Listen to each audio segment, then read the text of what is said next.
wove together out of the untangled, torturous mess we created. That was just what was rolling around in my head right at the top of the show. That's your opening blurb. This is Wednesday, July 13th.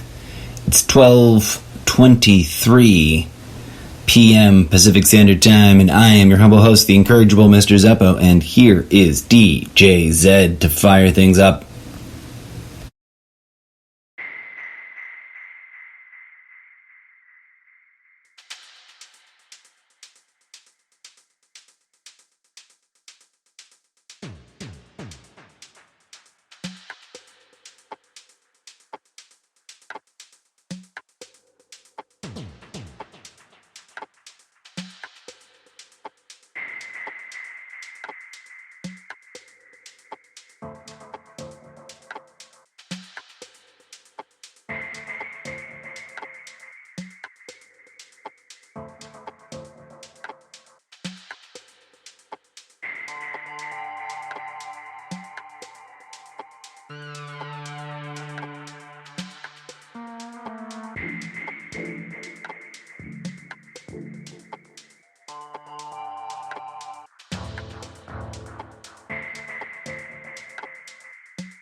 News. Breaking News is a special segment presentation offshoot of the almost daily ZenCast.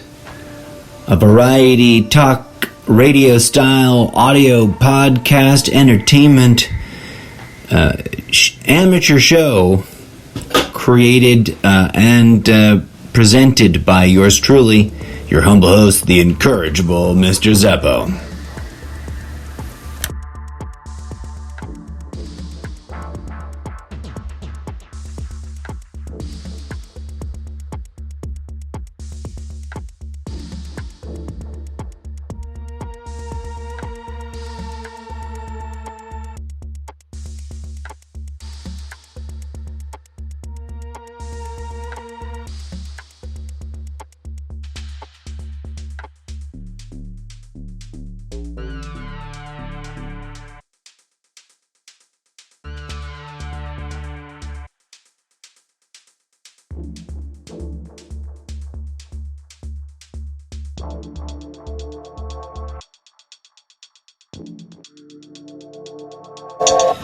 The title of today's show, Yet Another. Insert headline content here. Yet another. A poetic tip of the hat, angry nod at the strange and somewhat aggressively redundant state of affairs we find ourselves in.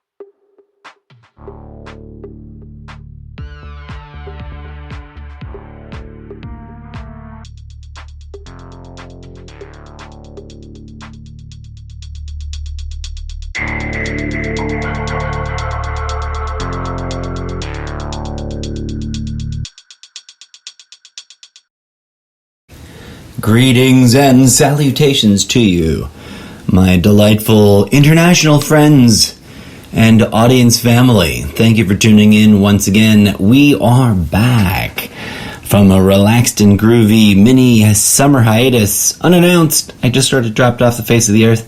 Although I think I indeed tried to weave some hints here and there, building up to it, that I would be taking some personal time off.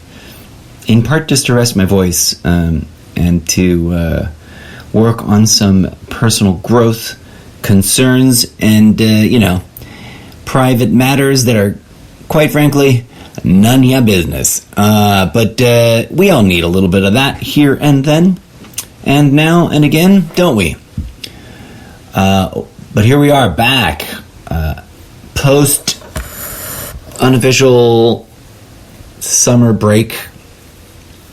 breakdown and interruption of the show, which we lovingly call the hiatus. Exciting news, a little bit of an announcement for those of you who know. If you know, you know. If you don't know, you're not paying enough attention to how this show works. But DJ Zed and I have been laboring furiously behind the scenes on one of the many different, fantasy fictional levels of the multiplex of phenomena, commonly brand name known as the Zeppoverse, which you yourself can enter directly and explore on your computer face screen tab device of your choosing by visiting solo.to/Mr. Zeppo. That's a legit, and to the best of my knowledge, safe and secure link sharing platform site for all of you crazy artists looking for a link tree, quote unquote, like a Band-Aid or a Kleenex that is different or free and or more interesting. Check out solo.to/. Find your name and add it there, I guess. Totally real, genuine, authentic. No one paid me for that endorsement recommendation. I like their services. I use them to promote my many dimensions of the Zeppoverse, as previously mentioned, one of which is the DJ Zed and Mr. Zeppo Audiophonic SoundCloud account. Whereat, if you don't know what SoundCloud is, I don't know what dark corners of the interwebs you lounge around at, but, it's time to broaden your horizons and discover some undiscovered music talent of all kinds, far beyond the scope of which I'm pimping at you now with my own hype. But the music you hear on this podcast, as well as on other streaming content branded Zeppo, is actually created for the vast majority sort of in-house in collaboration with the many minds and talented engineers behind certain applications available to artists, one and all, on the iPad marketplace. The names of which escape me currently because I haven't looked at the list in like 20 minutes, and but that's part of the built-in blurbs to the default of the podcast. Many thanks to all engineers and sound technicians and creators involved in facilitating the development and distribution of those delightful apps. The list of names of which includes, but is not limited to, Remix Live, Groove Smash, no, Groove Pad, Groove Touch, Groove Pad. My memory is so bad sometimes. LoopCQ 8 and regular, and LoopCQ Lite, as well as several others. Whereupon which DJ Zed and I collaborate on occasion with others too. If you are an emerging talent of the making noise for people to wiggle to variety, and or a legit straight up like digital DJ of greater talent skill sets than our own. For we are humble pretend cosplay DJs representing fictional characters of a literary universe that you have yet to discover because you haven't gone to solo.to/Mr. Zappo and visited the Wattpad page yet. Wink, wink, nudge, nudge, say no more. Welcome to the show, folks. That is a long-winded intro phrasing for me to say thanks for supporting the show and visiting the other weird projects. We did just drop the big announcement, the thing that got me worked up about DJ Zed and the SoundCloud, is that we just dropped not more than a hot 42 hours ago. No more and not too much terribly less, I don't think, right? Just about 42 hours ago. Maybe a little bit less. A hot new playlist of authentic, imaginary, digital robot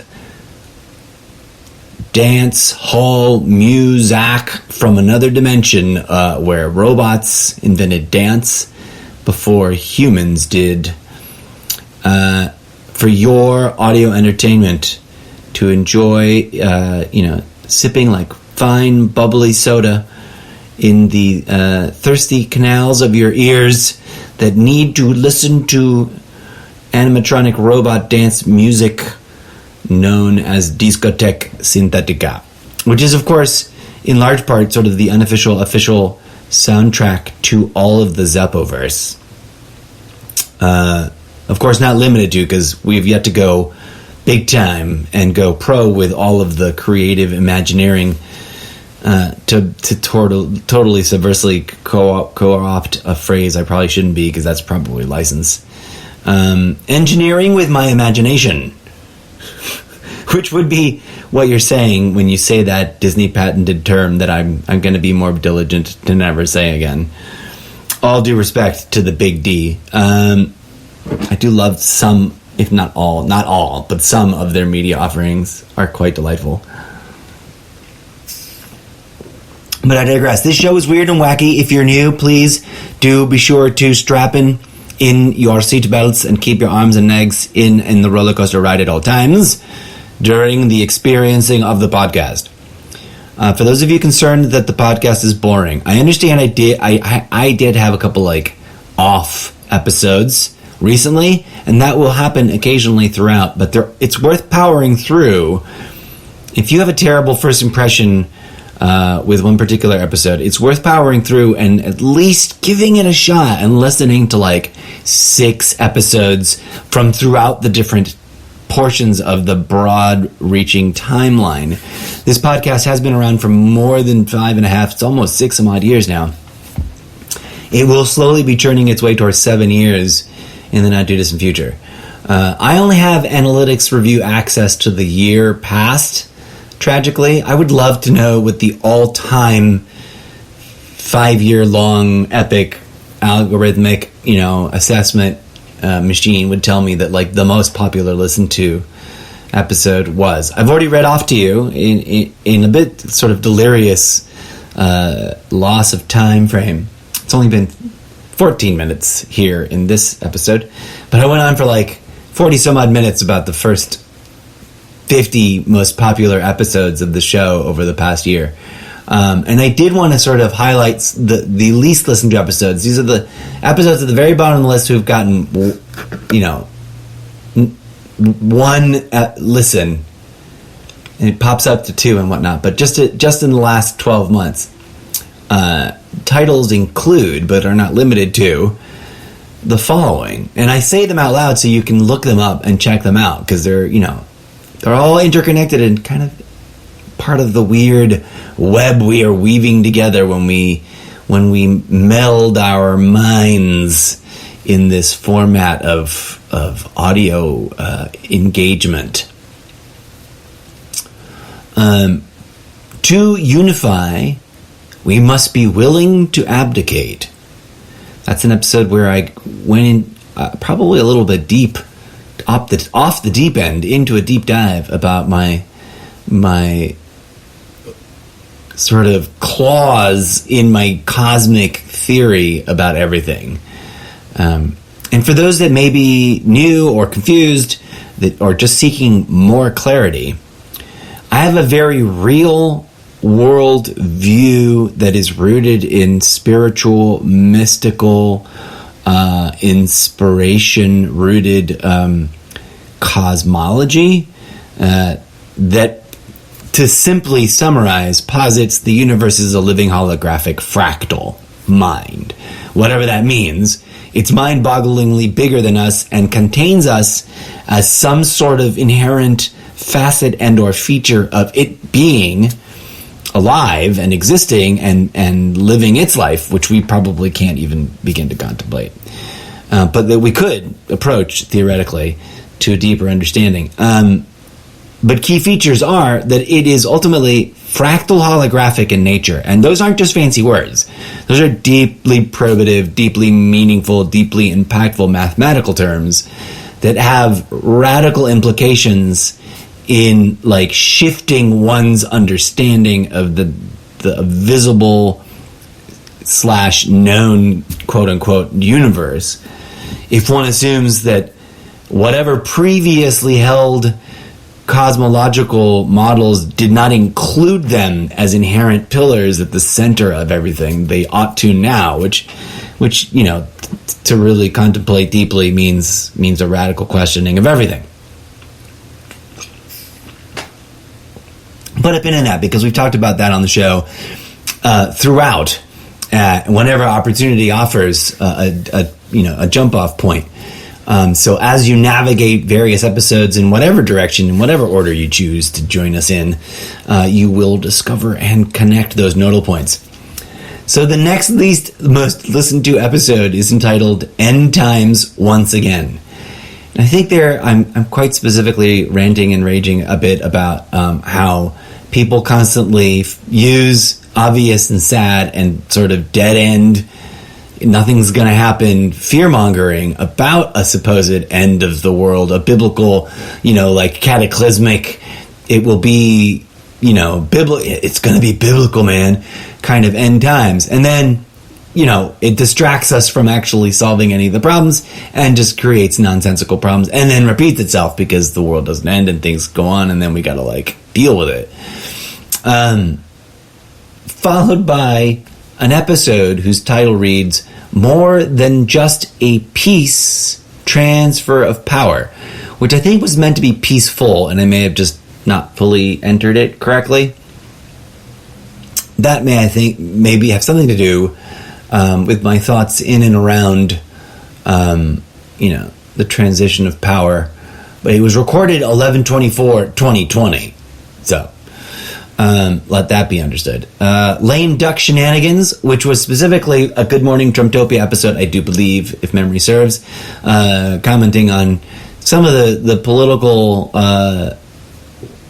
malarkey that was indulged in during the lame duck period of the latter days of the first Trumptopian nightmare era. Election Day 420 edition part 3. There I did some sort of crossover stuff about election-related coverage and also cannabis talk, which may have been superficial, but it may have also been deep. I don't remember. Election Day 3, Part 2.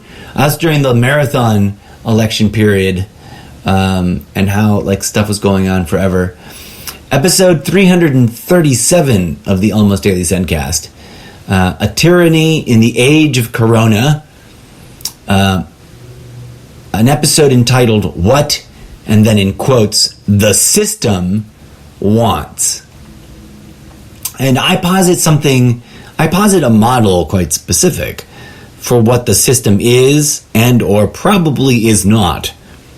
That's worth tuning in, folks, if you're gonna consider and question along with me all the different things that we face on a day-to-day basis, moving forward through time, as this podcast will continue to come at you a little bit more daily and a little bit less almost. But also as you join me in a curious, hopscotch through recent memory, as this show has always been sort of envisioned as a time capsule of the Trumptopian, periods as I perceived them to be emerging. And while I have posited in various episodes and on social media before during my tumultuous attempts to engage in national and international public discourse for the greater spiritual good of both the nation and all the peoples in all the nations, we did, I think, successfully truncate a potentially nightmarish timeline, right? As evidenced by where we are in a sort of crucible-like crux of potentially radically different outcomes that are still all contingent or related to the Big Don and his hoodlum-like family. No offense, that's disparaging. I shouldn't say that. His family does tend to do things in a way that makes you think, like, do they just love mafia movies so much that they need to cosplay that in their real life, and then they let themselves, divulge. They let their behavior devolve into things that flirt with that. Like, what is going on? What happened to them? Like, before they even got to the national spotlight, like, what went down that the whole family unit is like something out of a comic book about 1930s organized crime, and like the follies of people who weren't really cut out for it. But that's just me overcharacterizing the whole thing, as I am wont to do in my Good Morning Trumptopia episodes. So, plenty of other episodes that could be deserving of a little love that I think were pretty decent episodes from the ones that I can remember. I'm not a doctor, but I've got a very big you-know-what was a direct response to the direct quote I just read. So the direct quote is the title. Transformational growth versus reactionary change. If you haven't tuned into that episode yet, dear friends and listeners, and you're a longtime listener of the show especially, I humbly invite you, extra special, to type in that one. Transformational growth versus reactionary change. Too many theories, not enough healing. We can fear, we can argue, or we can heal. Those are two different episodes there from 2020 that I humbly invite you all to check out, that are on this list of the bottom 50 least listened to episodes for the past year, that I'm just sort of, as a counterbalance to the other episode recently where I referenced and called out for the purposes of hopefully, humbly, but also, that's the hustle, enticing some listeners to go typing in those titles and checking them out. Too many theories, not enough healing. And we can fear, we can argue, or we can heal. Those are actually probably good episodes to, line up back to back.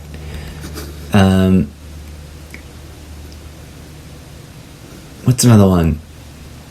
Global lockdown facts and follies. I'll apologize now for anything I did or did not get wrong about my perspective about things then. What we need is clarity, in quotes.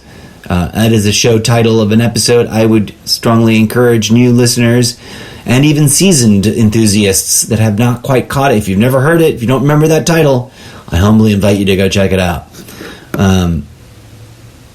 As well as the following title, on the subject of projection, the Almost Daily ZenCast.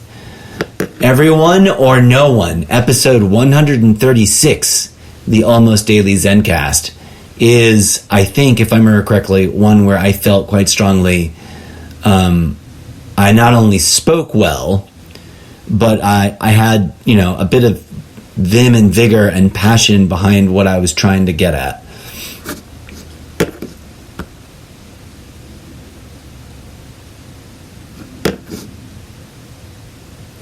Now, the following one may be a little obtuse for some people. It may be a spirally out of control mess for others. But the title alone, I think, makes me want to go back and listen to it again. Because I don't remember what on earth I said. But here's the title. And then there's a couple other ones around it I want to read off as well. The Makings of a Quantum Spiritual Theory on the Mechanics of Cognition. An unauthorized and explicit readings episode. By the way, if you've never, ever listened to any of my special segment episodes with their own often acronymized titles, like you'll see a strange acronym like UER, which stands for unauthorized and explicit readings, or the TNG, the anachronistically incorrect, today's nugget of Zen is supposed to be TNZ, but a few of them got transliterated to TNG. It's worth checking out, just typing in or finding them and finding the first one of each and listening to those, or the first set, to sort of wrap your brain around it, because I do have like introductory episodes where I try to, in the early stages, sort of sketch out what I'm trying to do with each. So a humble invitation to do that. Other titles from this bottom of the list of least listened to titles that I think deserve a little bit of loving and recommendations, and then I'll wrap things up with a track to transition to the next part of this episode. The Revolution is Deep Within, as well as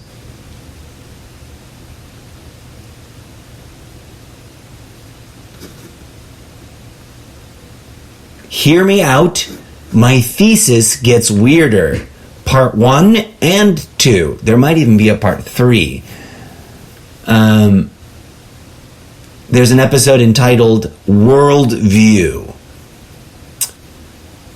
And with that, friends, I'll stop reading names of episodes off at you, and I will drop you into this delightful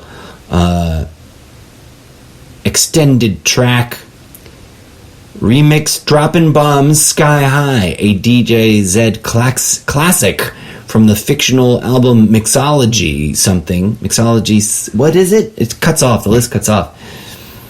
Enjoy this for a few hot minutes, and we'll be back with the second half of the show.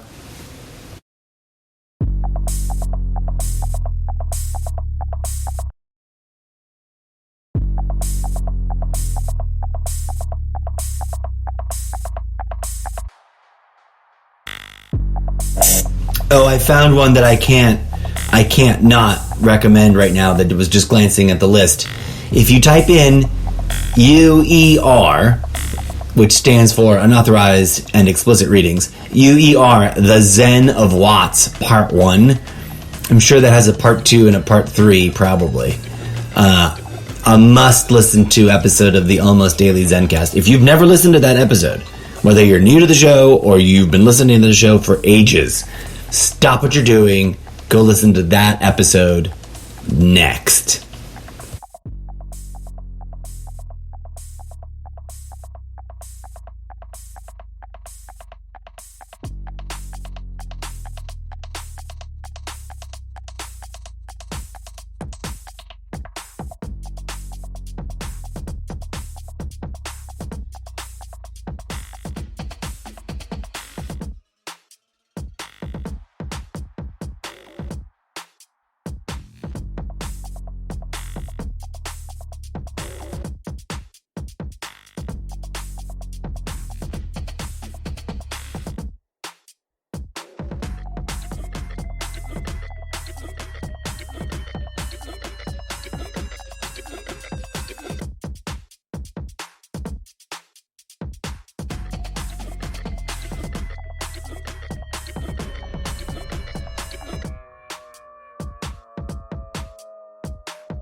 The incorrigible Mr. Zeppo and the intergalactically famous DJ Zed remind you there is no shame in dancing.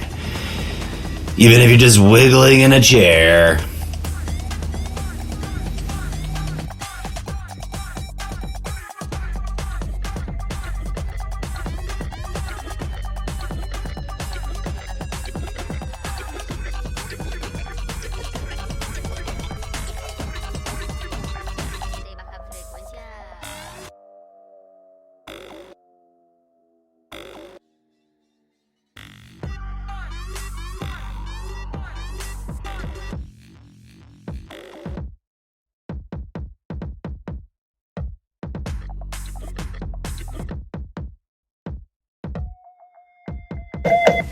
Welcome back, folks. Thank you for tuning in. That is DJ Zed on a live-to-tape audio electrographic performance brought to you from another dimension. Robot, rock, dance, music, discotheque synthetica, an electronic media entertainment platform systems matrix from dimensions where robots invented dance before people figured out fire. Because in the infinite variety of universal expression of all forms, that's a universe out there where things happened. And it's a trip, and that's a universe where you can enjoy the many adventures of your two new favoritist literary characters from books you haven't even read yet, because I haven't finished writing them, DJ Zed and myself, the incorrigible Mr. Zeppo. You can find our musings, our previews, our half chapters, our outlines, and our plans and future hopes as expressed in the written word over on Wattpad.com. For all the dimensions of the Zeppoverse, head on over to solo.to/Mr. Zeppo. Thank you so much for tuning in and expressing your support by heading on over to those pages when you can and bookmarking them and sharing them with your friends and telling people about it. Because the more people listen, the more things can be created and get done. Okay, friends, so the world is a roller coaster on fire, and we keep getting back on to ride the ride again. And there's this sense of exhaustion that for those attuned empathically to the sine wave of communal energy reflux that is absent-mindedly, sometimes neglectfully, sometimes thoughtfully attended to by the human mind. That everyone is almost regardless of what side of the ideological echo chamber driven divisions they may be on, everyone's a little bit just burnt out. And in a parallel world of literary fiction not too far away, in a near dystopic echo of all of this happening all over again because nobody learned their lessons, you can imagine a place where such frazzled nerves might actually take the bait and push things over an edge of, point of no return, point of beyond which we lose control collectively, and we just have to grit. What's the phrase I'm trying to say? Grin and bear it and ride it out, and who knows what may come of that. And I don't want to be accused of indulging in the fear mongering. I long stated, quite objectively, quite obtusely, quite specifically, quite annoyingly to many, quite early on, I think, arguably speaking, given that it was as long ago as when Ronald Reagan was still, and or very recently was still in office, that I started to question not only the nature of my own reality, but the nature of the perceived political reality that everyone else in my shared experience seemed to be caught up in. And the most deadly accurate, frighteningly, horrifically simple meme to win the award of, like, I don't like to say it too often, but that one actually scares the living shit out of me when people pass it around and love it and click on it and laugh and think it's hilarious and praise it and applaud it and overshare it. But it's that doodle drawing of the doodle weirdo creepy guy with a bandana and a stick poking whatever he's poking and saying, come on, do the thing. And it's the stick is poking like the American people or the entire country of America or whatever it is, the flag. I've seen iterations of it, and and I can imagine that every variant imaginable has been already memedified and shared somewhere. And that one's frightening because the one I'm thinking of is frightening because it's like, and there's already been a few. If one broadens out, the lens of memory a bit, you, dear audience, whoever you are, whoever you may be, and I say that with all due respect, as I welcome one and all to this humble audiophonic journey of the mind I call my podcast. You might remember that not so long ago, similar nonsensical and pervasive jesting and joking and jocular speak, prompting and promoting and applauding the what is to me a quite objectively like undesirable, unjustifiable, unwarrantable, unwanted, blasé sort of celebration of a sort of sequel to the American Civil War, or the engagement in, theoretically speaking, of some new battle effort of that nature. Now, there's plenty of pins on the corkboard about such themes and statements, friends, not the least of which are most applicable are my official warnings and disclaimers. Please be advised, friends, if you are engaging in new territory in this podcast and you are unfamiliar with or vaguely, faintly don't remember the warnings and disclaimer episode, I shit you not, I humbly prompt you now as a bit of a programming note, please do visit it. And at least dip your toes and skim through it and try to refresh and or familiarize yourself with some of the fundamental things that I've got to say. And if you're down for the ride, it's a radically weird and different episode than you may be used to, but there's several iterations of it, so I've made short ones and long ones. And of course, there's one, I may or may not still have them up, but there's ones where I literally read the applicable EULAs that made sense to read on the air at the time. As an example of the fact that, like, do people read EULAs? Here's what it's like to read an entire EULA in live, in real time, and try not to, trash your voice. Guess what I did? I thrashed my vocal cords. Couldn't speak for a week after I did that because it was multiple, unexpectedly way longer hours than I thought it would be. Because they're wicked long, but that's neither here nor there, and it's not a judgmental comment about anybody's particular EULA. But it is a prompty question, like, when was the last time you read one, friends? And if you think it doesn't matter, please keep in mind they are legally binding contracts. Enough said. Put a pin on that. I've talked about that in multiple instances throughout the show as well. We weave a web of understanding together, friends.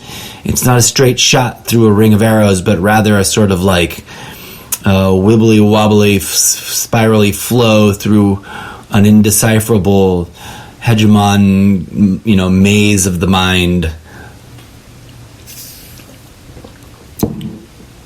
because it is challenging to navigate challenging times, and indeed I made an episode entitled just that, Navigating challenging times, which I also recommend checking out.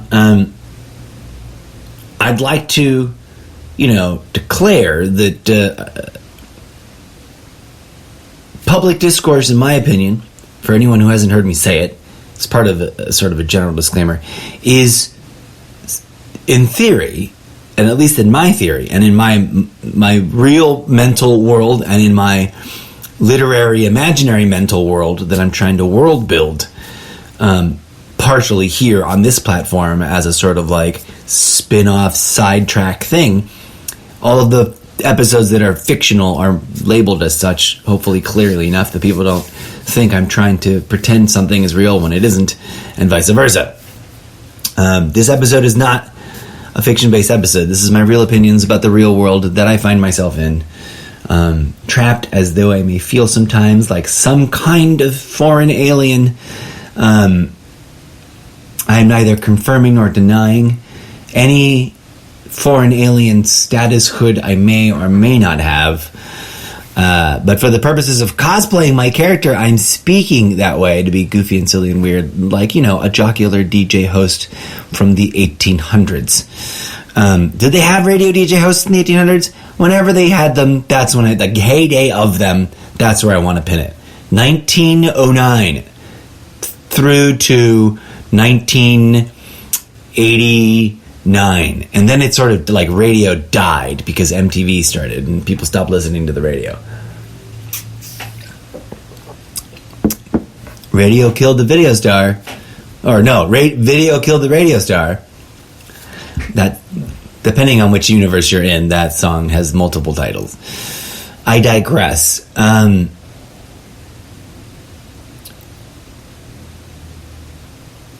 The purposes of public discourse being not the dictation of a tyranny that must be accepted by others' belief. Swear that off, folks. Like, I'm not trying to dictate my version of something that could be viewed from some other person's perspective as far worse than the Trumptopian movement, right?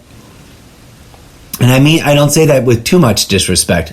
I mean, Don the man himself is a goofball, and I say that with love and chagrin, because he was just I'm a complete goofball, okay? Takes one to know one. He was a goofball on sort of the dark side of greed and power, and also sort of something I can relate to. Maybe a bit of the jocular fool in life set up to lose for the purposes of entertaining the rest of humanity, and maybe just maybe teaching some lessons. Who knows? Some folks agree with the idea of a broader cosmic, nuanced significance to the events of mankind's, daily follies, and others don't. We all, and this is one of those honest truths, I think, that's true even of the most abject realist, because in a way even abject hardcore realism requires a bit of this ingredient. We all weave and craft and world build our own mythos, and we mythologize the news of the day. We mythologize the ancestors of our tribe. We mythologize the sheep within our herd that we protect. We mythologize the sheep that are beneath us that we judge, because as the newest, most cutting edge, new to me anyways, I don't know how long this has been floating around, but I'd never seen it, and it finally hit my desk. So maybe it's fresh and hot and new, and someone really like-minded that I'm really closely connected to created it, or something. I don't know how it works anymore on social medias, but I'm surprised I haven't seen this yet, if it's like an old school He-Man meme. But old school He-Man meme template of like He-Man up close, telling you a hard pill to swallow and then jumping on his levitating scooter bike that doesn't make sense because he's wearing a loincloth and a man-at-arms like metal breastplate of minimal coverage. So flying jet ski hovercraft, perfect. What? Perfect world building. 1987 world builders for ancient ye olde ye long days. But anyways, the meme is great as an iconic image. But it says people who call other people sheeple are just belonging to a herd that they think is better, or something to that effect. And And, it's like truth bomb, boom. Because the human species is not as cut and dry and black and white and as hyper individual, and rugged individualism is sort of a bogus part of the treadmill of ideation of ideologies.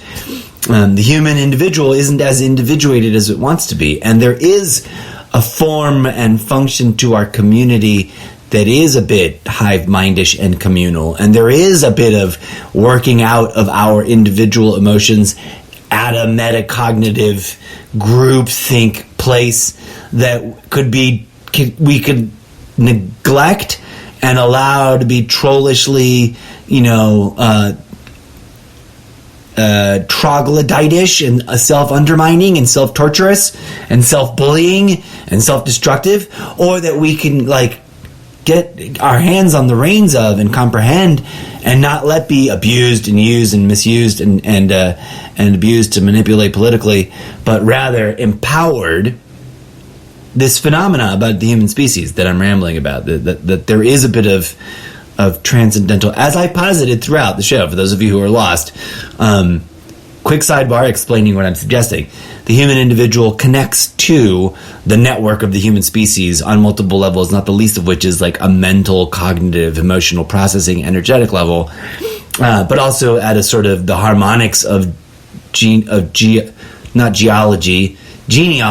genomics, right? That for the genome to do what it does, which is essentially make an army of infinite clones, some of which are, wildly different looking, and some of which are remarkably eerily similar looking, doppelgangerish, to the point of, literal doppelgangerism, or the phenomena of finding a visual doppelganger, by mixing and matching the same sort of massive collection of genetic bits and ingredients, and recycling them and processing them without its own mind to compute, process, analyze, and comprehend the process. It must have mind, right? The genome, whether you're looking at one little genomic strand doing its thing in the center of one little cell, or the how many millions and or how many cells are in a human body that are actually human? How many human cells in the human body? 3.7 trillion cells. There's some argument as to how many are non-human.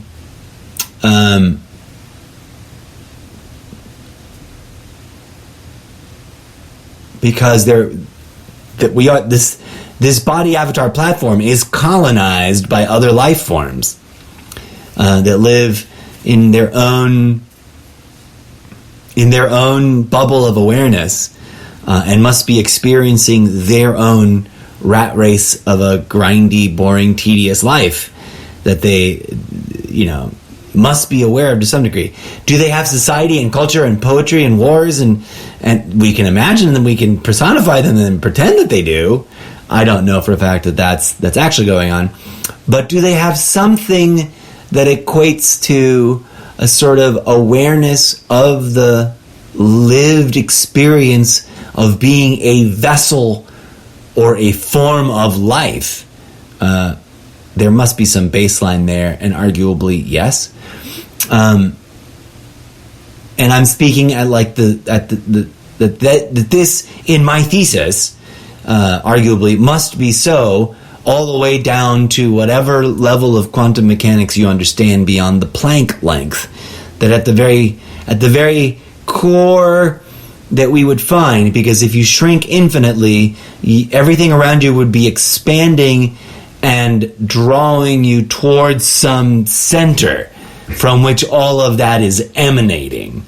I don't know what that sounds like to anybody else, but maybe there's a different way to understand the quote-unquote Big Bang than the literal, like, a room full of stuff was empty and then it was full of stuff kind of way.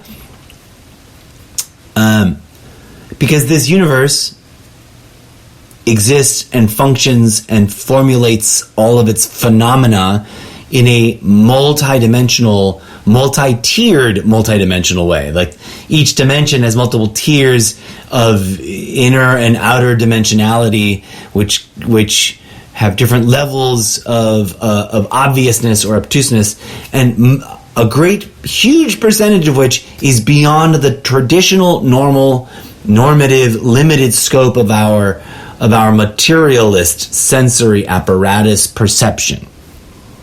But that many philosophers, adventurers, explorers, psychonauts, poets, spiritualists, and even religiousists, saints and sinners of a given religious mindset and or path, have argued all of it is sentience, right? All of it is the living essence of the dynamic phenomena we vaguely point to with the cute and powerful word we have spelled called God, and that arguing about God as a person or as an entity or as an evil overlord that's going to come and punish us by sticking, us on griddles and churning us over fire and whatnot, or assigning others to do so, like some sort of psychotic tyrant of macabre. We might very well, do better to understand that the living aliveness of life itself is the divinity, not the imagined cartoon superhero versus its evil nightmare, horned, cycloptic, whatever the fuck, demon, monster self. Those things are ideations as much as they may well represent something that might be alarming or scary or powerful or profound or beyond words or impossible to describe.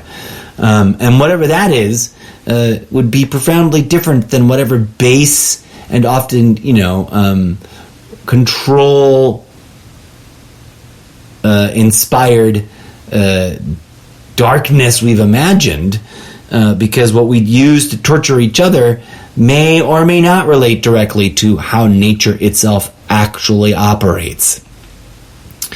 And that arguably all the dark, horrific imagery, both of ye olde ancient times, of whatever nightmarish chapter you may pick, of all the different kinds of dark ages that humanity's already put itself through, or of this postmodern period where, yet again, easily befuddled people of a supposedly righteous religious tribe denounce anything and everything they don't like, disagree with, don't understand, refuse to try to comprehend as demonic or satanic or whatevs, right? Because to tie everything together, quite pragmatically speaking, setting aside whatever level of spiritual or transcendental awareness you may or may not welcome in your own sphere of phenomena for yourself now, please do consider this. The more any group of a fundamentalist, conservative, tyrannical, ideologically driven, impassioned, zealot movement, whichever pillar of religious ideation they may come from, the more they dehumanize through the process of hyper-vilification and affiliation and association through assumed real-world, presumed and projected, assumed and accused affiliation with demonic forces, right? By calling everything demonic, denouncing anything and everyone, and that gives the least bit of resistance to compliance to whatever crazy, radicalized ideology is being peddled by those participating in this kind of dehumanizing conditioning and self propagation. How do you confront that if you will be if I disagree with someone because they want to deploy insert whatever version of religious law into whatever legislative body, in whatever locality, municipality, level of state, right? Like, given that my entire adult life, we all spoke and negotiated terms around the idea of a separation of church and state, of a freedom from religion oppressing or dictating or imposing any of its especially eccentric qualities onto governance and the governmental process, that was to be prevented, excluded, depriority, like not allowed. And to now have it suddenly be, through brute force, subjugated. Like this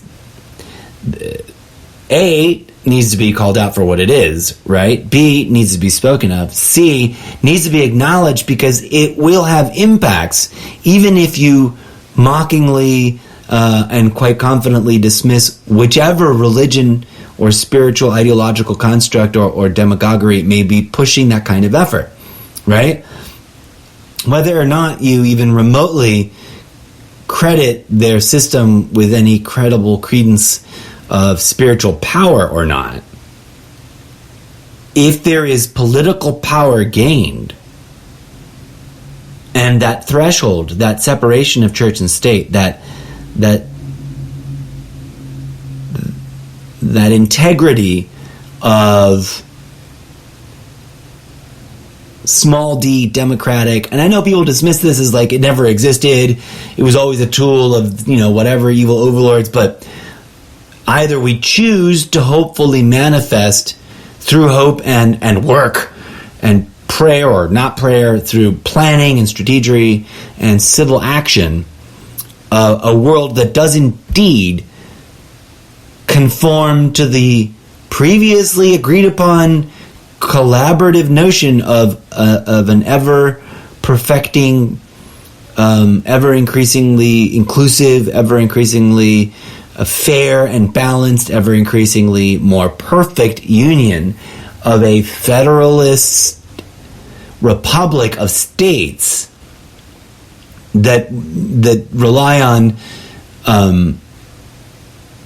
a multi-party democratic process of fair and balanced and direct representative legislative work, right? When that fails, we don't need to burn everything to the ground. That's crazy. I don't know why people speak in that, even in allegorical terms.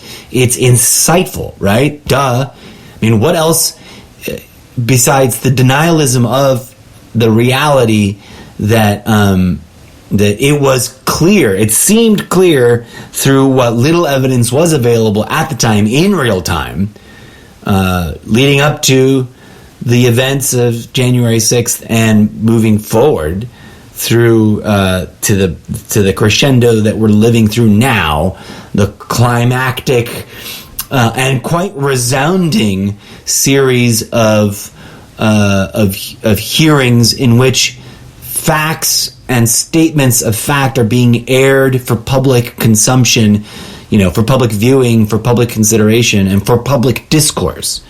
That the vast majority of the most hardcore of supporters will blatantly refuse to even consider it, despite supposedly for many years being open-minded, critical thinkers that think for themselves and don't that means you gotta. I gave Donald Trump's redonkulous rhetoric a try and tried to take him seriously, and then he proved himself to be nothing but a less than sincere, not quite so well informed,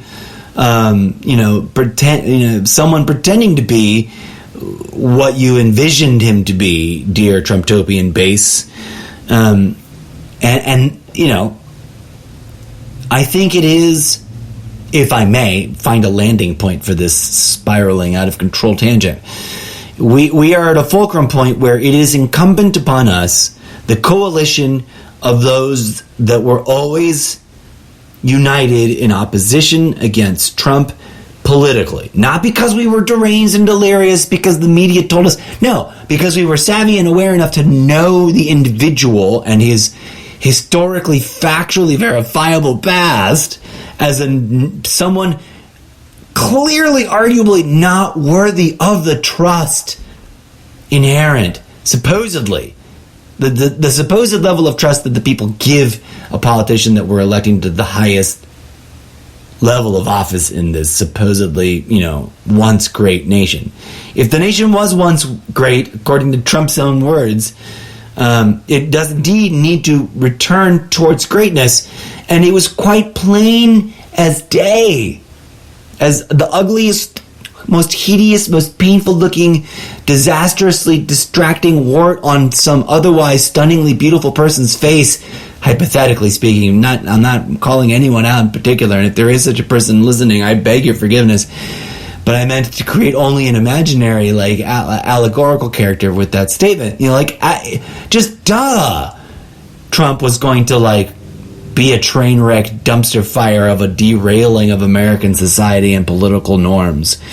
And, the problem is, if we may return to a fundamental reality that many of us were speaking about in real time, and that, no, I wasn't regurgitating from any media outlet. This was something I was identifying, in real time, before I heard anyone's commentary about Trump, based on Trump's announcements, Trump's statements about himself. Whatever his real motivations and whatever the mysterious truths may or may not be about his almost, and cynics would say, seemingly impossible, and I put in sarcasm quotes, miraculous, abrupt rise to political power. It was fired and fueled by quite painfully obvious industrialized sources of social media, meme and simple, memeified talking point content that was from the get-go fundamentally flawed and as questionable as any of the most corrupt and bad apple examples of the mainstream media that are legit bad apple examples of mainstream media just being bunk news, as to be fair, on the spectrum of all potential sources, any of the most obviously horribly sad, easily debunkable, provably to be garbage sources of conspiracy theory content. Okay? We tragically live in a world where, yes, by hook or by crook, the human species is quite astonishingly attempting to undermine its own best interests and live in a post-factual, ego-driven, highly emotive roller coaster environment vis-a-vis its self-reflexive content on the now dominant interconnected series of platforms we call the interwebs. And here I am trying to be a part of that, but I'm bummed. But I humbly thank you for tuning in and hearing me out on all those crazy spiraling thoughts I had to share with you. Dear friends, we are not sheeple, but we are as confused. To connect some dots, folks, the human species was wisely diagnosed by, it was either Buddha or Confucius. I'm leaning towards Confucius, but I'm recognizing I may have in multiple occasions, both on this podcast and into my own real life societal expression of this thought, because this is something I've been sharing since decades ago. I may have misattributed this to Buddha and or someone else, but whoever it actually is, it's either Buddha or Confucius, I believe, or a Confucius commentator of some, popular note. But someone of Eastern mystical wisdom and position and historical importance once said that the human animal needs some fundamental guidance and conditioning and norms and laws and culture and society. Right? We need a little bit of conditioning in order to create and sustain a sustainable society. But society, in order to be healthy and sustainable, needs each individual to immediately liberate themselves from said conditioning and keep all the creation and implementation of said conditioning in check. I am embellishing and aggrandizing greatly, because whatever the original quote was, it was swift and efficient like a freaking samurai sword, because it was, Confucius Buddhist thought and wit at its greatest. And this is the incorrigible Mr. Zeppo unpacking it into something that Mr. Zeppo would have said while trying to remember a quote, which is literally what has happened to me. But I hope you catch my drift, right? The human organism, that meat flesh thing that you are, that is evolved from whatever lineage of as the genome clearly indicates, of deep relationship to many other things, because we share at least 50, almost 65, if not, according to some claims made on the internet, 75% genomic content with the vast majority of most things that are alive, up to and including a head of cabbage, right? And an undisputable reality, which I could have plunked down earlier, which is a pin on the corkboard, because it does really, once you start to think about it in fractal mathematical terms, says a lot and contains a lot and becomes its own sort of pi spiral of something meaningful that we don't quite yet have a lot of words for. But every human being is genetically 99.9999999999999% genetically. And I could put 25, 35, 50, 60, 50 more nines at the end of that before I cut it off and started saying we are 99.9 ad nauseum nines genetically identical to almost every other human being that has ever lived. Never mind just the ones that are alive now. We are most all closely related to each other. We are all one big, huge effing family. And clearly, in that very tiny margin of mathematical nuance difference, there is a deep, meaningful, and broad-reaching, multidimensional spread of nuanced diversity, which gives us our extremes.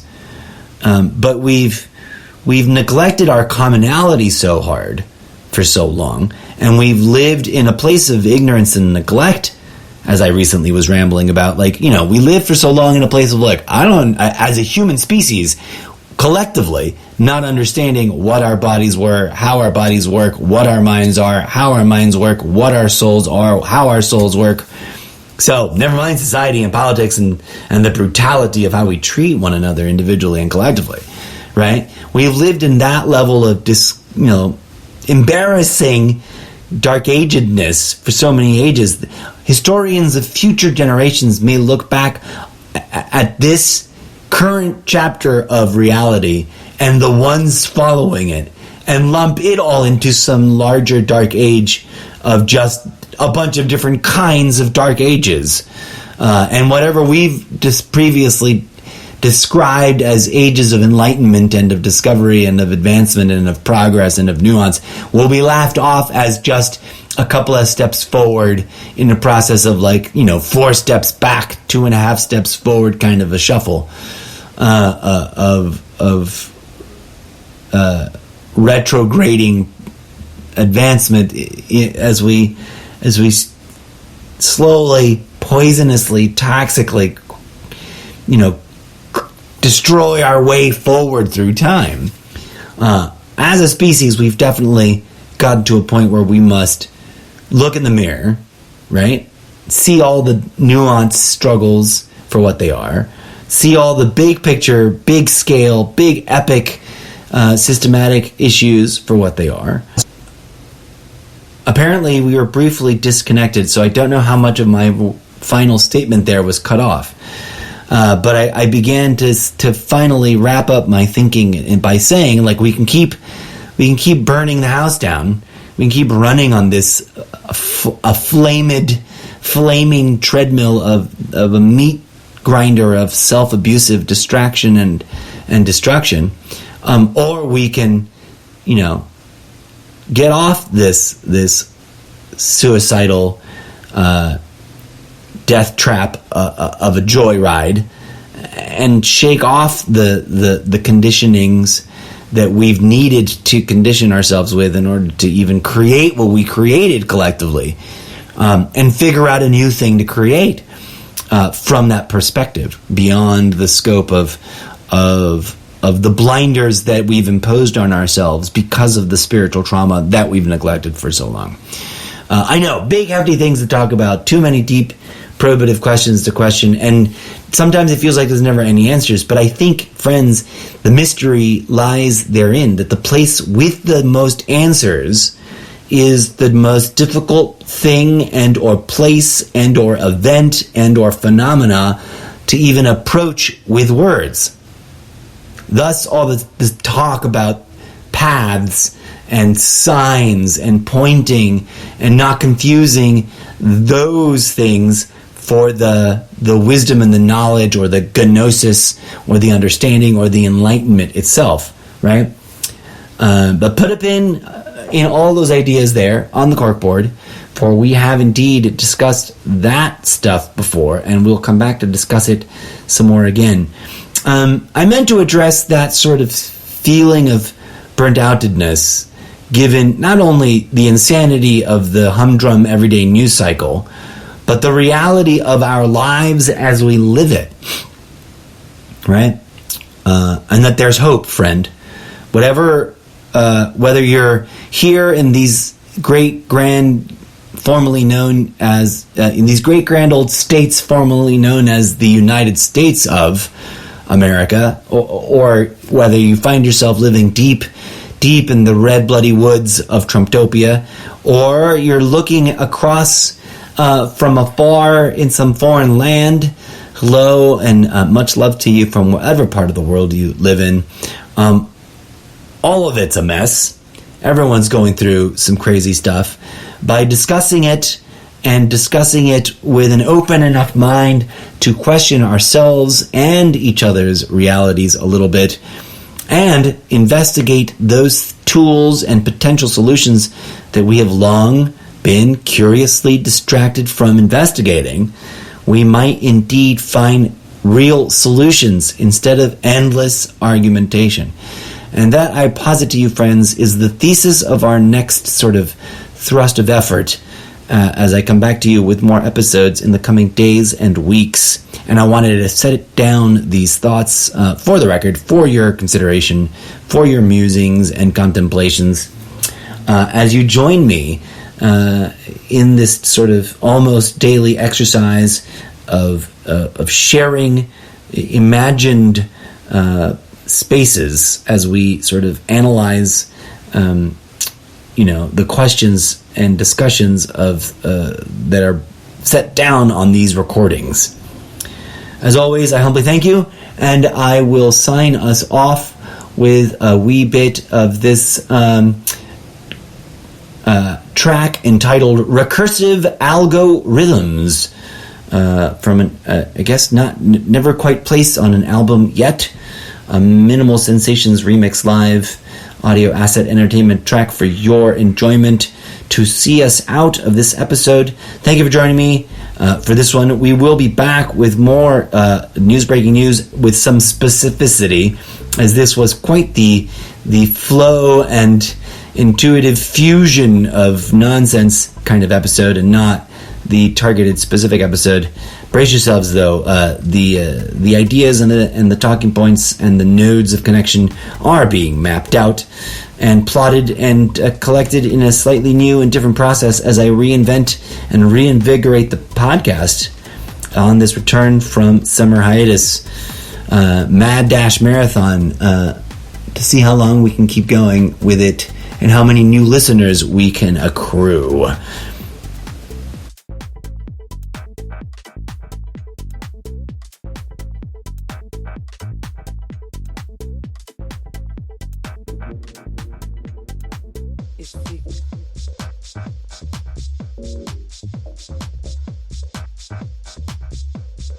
bit is sick.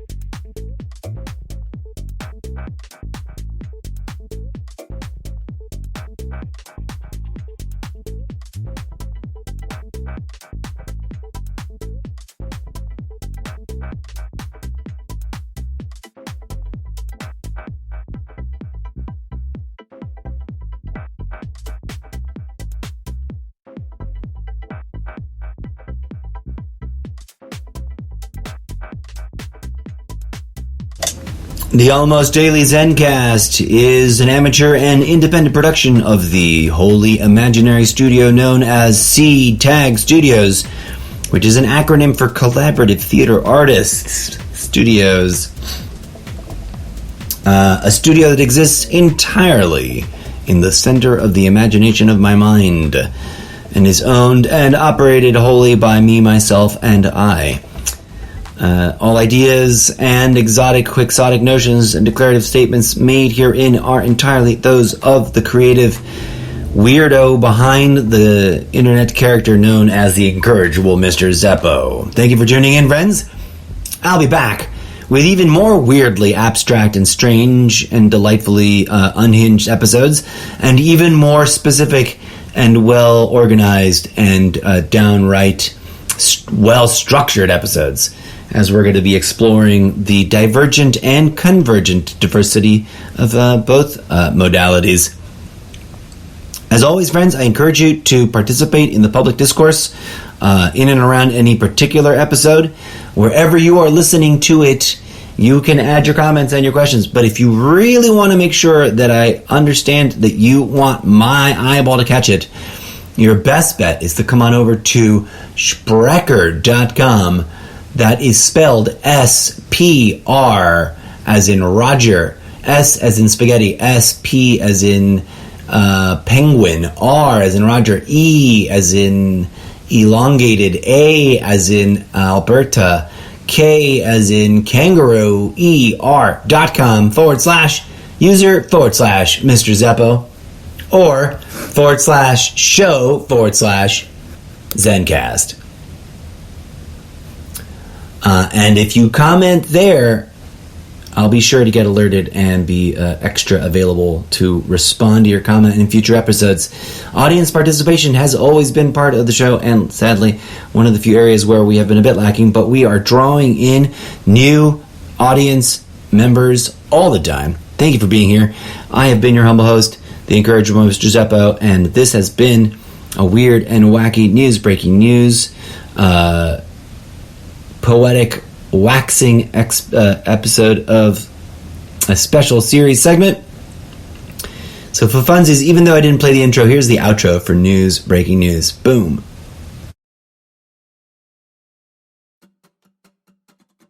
And that is the latest breaking news.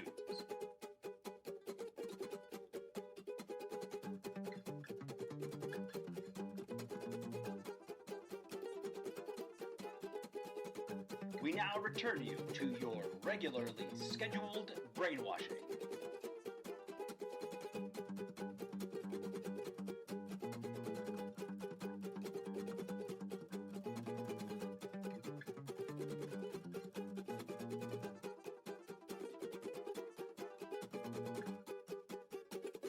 Thank you for listening.